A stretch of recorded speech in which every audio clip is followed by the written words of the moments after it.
अब ये आपको दिखा रहे हैं कि डिश ट्रैक, अगर आपके पास कोई भी इंस्ट्रूमेंट नहीं है और मतलब आपके पास सैटेलाइट ट्रैकर भी नहीं है, आपके पास सैटेलाइट डीबी मीटर भी नहीं है, एजीमुथ के लिए आपके पास कंपास भी नहीं है, तो आप डिश कैसे ट्यून कर सकते हैं विदाउट एनी इंस्ट्रूमेंट। तो उसके लिए मैं आपको थोड़ा सा बेसिक प्रोसेस पहले समझा दूं। हम जो एक जनरल डिश आपकी अगर पहले से लगी हुई है तो ऑब्वियसली वो ठीक की तरफ लगी होगी, या फिर आपको अगर नई डिश लगानी है तो वो साउथ क्लियर स्काई में लगनी चाहिए। आसपास के घरों के जो डिश लगी हुई हैं उससे आप जनरल डायरेक्शन देख सकते हो साउथ क्लियर स्काई की, या वैसे भी आप सूरज के हिसाब से भी अपना अंदाज़ा लगा सकते हो कि साउथ क्लियर स्काई किस तरफ है। डिश एक बार आपने इंस्टॉल कर ली तो उसके बाद अब आपके पास कोई इंस्ट्रूमेंट नहीं है। आपकी जो ये केबल है ये आपके घर में जो अंदर लगा हुआ है एसटीबी बॉक्स पे जा रही है। वहाँ पर आप कोई बच्चे को या किसी और आदमी को खड़ा कर लें जो कि आपको वहाँ पर कितना सिग्नल आ रहा है उसको बताएगा। और सिग्नल जो है वो कैसे पता चलेगा, का रिमोट होता है एसटीबी का, उस पर एक इन्फो बटन होता है। आप अगर इन्फो बटन दबाएंगे तो आपको जो सिग्नल क्वालिटी की बार और एक सिग्नल स्ट्रेंथ की बार आने लगेगी। तो आपने जो सिग्नल क्वालिटी वाली बार है उस पर ध्यान करना है।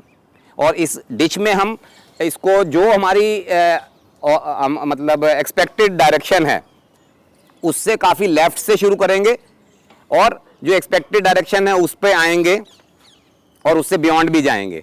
और उस समय बड़े जो नीचे से ऊपर और ऊपर से नीचे हमने हिलानी है डिश को और डिश को ट्यून करते जाना है। और जहाँ पर भी एक बार फ्लिक आएगा तो जो आपने नीचे सेट टॉप बॉक्स के पास जिसको खड़ा कर रखा है वो इमीडिएटली उसको बोलना चाहिए कि आ गया आ गया। उससे आपको पता चल जाएगा कि सिग्नल कि इस पॉइंट के आसपास ही सिग्नल मिलेगा। जब एक बार हमारे को वो फ्लिक आ जाए तो बस उसके बाद आपको सिग्नल मिलने में ढूंढने में कोई दिक्कत नहीं होगी। और उसके बाद जो नीचे आपका खड़ा है, जो सेट टॉप बॉक्स के पास खड़ा है, उसको कंटिन्यूसली आपको ये डायरेक्शन देनी पड़ेगी कि वो बोले मैक्सिमाइज, मतलब जो भी लेवल आ रहा है वो बोलता रहे, सो दैट यू नो कि आपको एजीमुथ किस तरफ जाना है, एलिवेशन किस तरफ जाना है और पोलराइजेशन किस तरफ जानी है। और इस तरह से आप आराम से मैक्सिमाइज कर सकते हैं। अब जो हमने इस केस में नीचे बच्चे को खड़ा कर रखा है सेट टॉप बॉक्स पे, उसको डायरेक्शन दे रखी है कि जैसे ही जो भी क्वालिटी में सिग्नल आएगा इमीडिएटली बताना है, और वो बढ़ रहा है या घट रहा है वो बताना है। और उससे मेरे को अपने आप अंदाज़ा हो जाएगा कि जो भी मैं चेंज कर रहा हूँ वो मैक्सिमाइज़ कैसे करनी है। तो देखिए, बिना किसी इंस्ट्रूमेंट के हम कोशिश करते हैं। जो हमारी डायरेक्शन है, मान लो हमारे को अंदाज़ा है कि इस तरफ सिग्नल आएगा तो उससे काफ़ी हम लेफ़्ट ले जाते हैं, मतलब कहने का कि और ईस्ट की तरफ ले जाते हैं। और फिर उसको नीचे और ऊपर करें, एलिवेशन हिलाएं थोड़ा सा, फिर एजीमुथ को चेंज करके फिर दोबारा यही प्रोसेस, एलिवेशन को नीचे से ऊपर तक लेके जाएं, फिर दोबारा एजीमुथ थोड़ा सा चेंज करके एलिवेशन, कंप्लीट एलिवेशन नीचे से ऊपर तक लेके जाएं। इससे क्या हो रहा है कि हमारे को जैसे ही जो डायरेक्शन आएगी वहाँ पर एक फ्लिक आएगा तो हमारे को पता चल जाएगा। अब फिर दोबारा एजीमुथ थोड़ा सा चेंज करके फिर एलिवेशन, एजीमुथ हिलाइए, फिर नीचे और ऊपर एलिवेशन चेंज, एजीमुथ हल्का सा चेंज करिए, फिर आपको पूरा नीचे पूरा ऊपर, दैट इज़ एलिवेशन। फिर आप इसको घुमाइए, फिर नीचे और ऊपर, फिर आप थोड़ा सा इसको घुमाइए, फिर नीचे और ऊपर, और फिर एजीमुथ घुमाइए थोड़ा सा ऊपर और नीचे, फिर थोड़ा सा एजीमुथ घुमाइए। आया था अभी। अब देखिए, अब नीचे से आवाज़ आ गई है कि आया था। अब नीचे से आवाज़ आ गई है कि आया था, तो आपको पता चल गया कि अब ये सिग्नल इसी के आसपास मिलेगा। अब यहाँ पर आप धीरे धीरे धीरे धीरे आ गया 23, 37, 67। अब आपको पता है, आप इसको एजीमुथ चेंज करिए, एजीमुथ से आपका वापस 71 हो गया। अब ये देखिए 74 पे रुक गया है, 67, 65, 56 कम हो रहा है। वापस आ जाइए, 70 बढ़ रहा है आगे, 71, 72 पे आ गया, 73, 74। तो ये आप देख सकते हैं करीबन मैक्सिमाइज रुक गया है, मैक्सिमम हो गया है। तो आप यहाँ पर अब अपने आप ट्यून आप मैक्सिमाइज हो गया है, आप इसको यहाँ पर टाइट कर सकते हैं। अब आपकी डिश ट्यून हो गई है और आप यहाँ पर मैक्सिमाइज़ कर दीजिए, उसको नट्स अपने टाइट कर दीजिए, तो आपकी डिश ट्यून हो गई है। इसमें हमारे को सिर्फ ज़रूरत पड़ती है एक जो आपका फैमिली मेम्बर है या कोई है वो नीचे सेट टॉप पे खड़ा रहे और लगातार आपको इन्फॉर्मेशन देता रहे। अगर आपका जो 2-3 फ्लोर का फ़र्क है तो आप मोबाइल को भी यूज़ कर सकते हैं, जो नीचे सेट टॉप बॉक्स वाले पर्सन हैं और आपके बीच में कम्युनिकेशन के लिए। तो इस तरह से आप फाइन ट्यून भी कर सकते हैं डिश को, और इस तरह से आप डिश को 0 से मैक्सिमम ट्यून भी कर सकते हैं।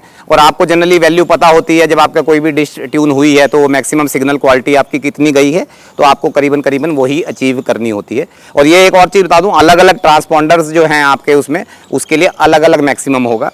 तो आप जिस भी पहले डिश आपकी ट्यून हुई है उसका लेवल आप थोड़ा सा दिमाग में रखिए किस ट्रांसपॉन्डर पे मैक्सिमम हुई है, और उसका वही लेवल आप दोबारा जब आपके अगर मिस लाइन हो जाए बारिश के हवा की वजह से कभी किसी समय, तो आप उसको मैक्सिमाइज़ कर सकते हैं। उसमें आपको कोई भी इंस्ट्रूमेंट की ज़रूरत नहीं है, और घर रहते आप इतनी छोटी सी प्रक्रिया अगर आप जानते हैं तो आपको करने में कोई दिक्कत नहीं होगी। इस चीज़ को आप अपने लिए फाइन ट्यून के लिए भी, मतलब अगर आपका थोड़ा सा सिग्नल कम आने लग गया, हवा हुई, आंधी आई, और उसके बाद अगर आपका सिग्नल चला जाता है, तो उस केस में स्पेशली आप इसको ऐसे ट्यून कर सकते हैं। अभी तक जो हमने डिस्कस किया है वो ऑलरेडी इंस्टॉल्ड डिश के बारे में करा है। उसको आपने अगर फाइन ट्यून या करना है, या उसको आप मैक्सिमम ट्यून भी कर सकते हो, मतलब अगर हिलाने उसी जगह पे कहीं हिला के दूसरी जगह लगाई गई है। लेकिन इन केस अगर आप कोई नई डिश ट्यून कर रहे हो, और या फिर इसी डिश को आप किसी और शहर में जाके लगा रहे हो, तो आपको 2 चीज़ों का और ध्यान देना पड़ेगा। पहली चीज़ है फोकल पॉइंट, जो आपका LNBF है, जो LNBF जैसे आपको ये है LNBF, इसको आप अंदाजे से इस LNBF को आप अंदाजे से इस ब्रैकेट के साथ जोड़ सकते हो। आप ये देखेंगे कि ये LNBF का हेड है और ये है ब्रैकेट, इसके ऊपर मार्किंग्स होती हैं, और ये आपका हेड इसके साथ जुड़ जाएगा। तो एक तो चीज़ आप फोकल पॉइंट को ऐसे रख सकते हो, उसके अलावा ज़्यादा आपको बहुत फाइन ट्यून करने की जरूरत नहीं पड़ेगी, आप इसको ऐसे रख के अपनी डिश को ट्यून कर सकते हैं। ये तो हुई पहली चीज़ नई डिश के लिए। और दूसरी जो चीज़ है वो है पोलराइजेशन ऑफसेट।